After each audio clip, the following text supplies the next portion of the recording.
guys, welcome back to Twin Flicks, where we was here celebrating the magic of movies and physical media with you. Now, during the mid to late 90s, Hollywood decided to dust off some classic old TV shows from the 50s and 60s, even some in the 70s, and remade them as big budget studio movies. And in 1998, New Line Cinema and Warner Brothers took on the classic 1965 sci-fi show Lost in Space. I've always enjoyed the movie.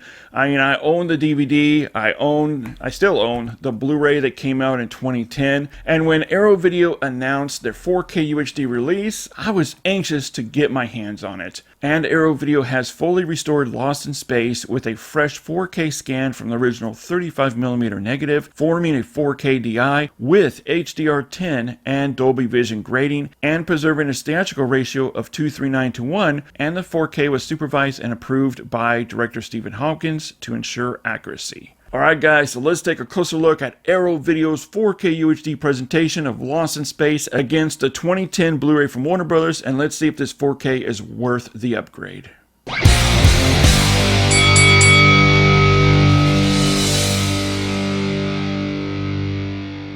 Lost in Space has a varied color palette that relies more on steely blues and grays and darker colors, while also has some scenes with splashes of bright primaries, as well as some burnt colors, such as on the planet's surface.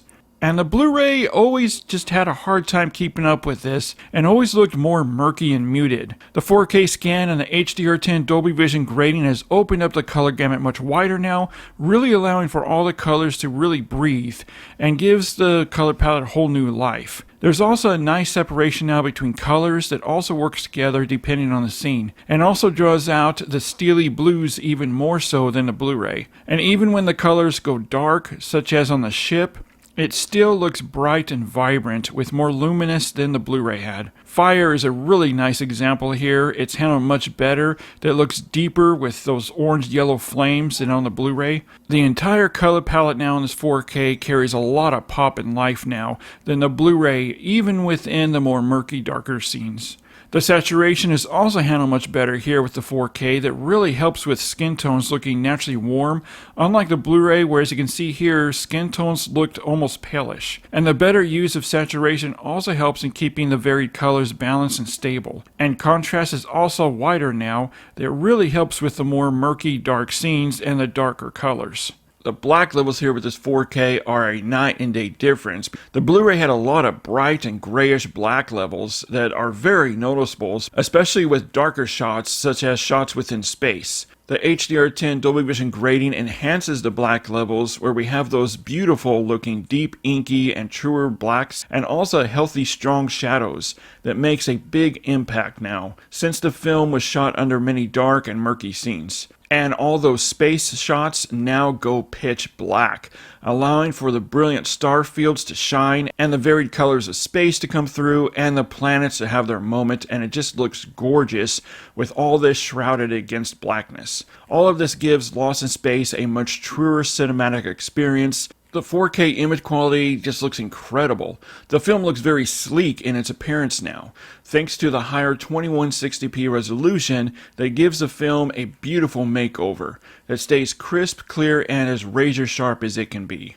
Norman Garwood's production design and Peter Levy's cinematography is now on full display here with this 4K. The planet they crash on comes to life with much more gravitas and an otherworldly atmosphere to it now, where the Blu-ray had a very flat and almost lifeless looking appearance. I mean, you can see the obvious improvements here between the 4K and the Blu-ray. However, one area I was concerned about going into this 4K was all the early CG work, where almost every scene carries a heavy amount of CG. The biggest issue is the CG work looks more like cutscenes from a video game than a movie, and heavy action set pieces such as the robot blasting an endless wave of robot spiders looks like it was designed as a video game. It's pretty bad and dodgy looking, and the higher resolution does bring this out even more, where there's some areas that definitely shifts in quality and looks extremely dated. And it's just a product of its time. It's not the fault of a bad 4K transfer, as unfortunately I've heard some say it is. There are some nice practical and model work that looks fantastic, and it's very detailed and stays crisp and clear. I also noticed there is much more depth and three-dimensionality now that looks incredible, especially in space and on the planet's surface. That's much more spacious looking now. That really topples the Blu-ray. The 4K scan highly showcases now the incredible production design, makeup, effects, cinematography, and the value of the production, filling the 239 to 1 frame, giving off an incredible cinematic experience on your home theater, and is a demo reference-worthy disc.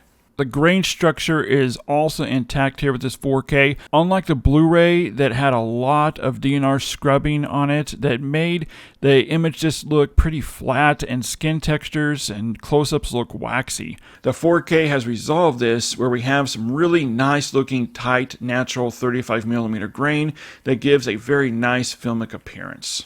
Alright, now let's dive into the audio of this 4K disc, and it carries 2 audio tracks, a DTS 5.1 mix and a PCM stereo mix. The film has a very bombastic and active sound design, and the 5.1 mix definitely reflects this. The surrounds stay very busy and active, with effects from the rear channels staying constantly active, from ambient effects, from the film's score, the heavy action set pieces, even some off-screen dialogue I heard in the rear channels. The 5.1 track also has some outstanding low ends where bass rumbles and shakes, and gives the film some very nice heft and weight to it. I did notice, however, dialogue can be a little low at times during the heavy action set pieces, where I did have to play the volume up and down game on my remote. I had to adjust the volume, but it's only in a few scenes. Overall, the dialogue does sound crisp and clear. This is an outstanding 5.1 mix. Guys, Lost in Space on 4K UHD from Arrow Video is another home run from Arrow Video, and is a clear winner and is a must upgrade from your previous Blu-ray, or it's definitely worth adding to your collection if you don't already own it. I mean, this movie is just a fun ride. It has some really nice nostalgia value to it, and it has an outstanding demo-worthy video and audio presentation. It's definitely one you want to pick up. Well, now head over to the comments section and let me know your thoughts when you look at the differences here between the previous Blu-ray release and Arrow Video's new 4K UHD release. Which do you think looks better? Or do you see much difference at all? Head over to the comments section and let me know. As always, guys, thanks so much for hanging out with me for a few minutes here as we dive into Lost in Space on 4K UHD from Arrow Video and comparing it to this very aged Blu-ray disc. As always, guys, keep physical media alive and stay tuned for another 4K versus Blu-ray comparison. Twin Flicks presents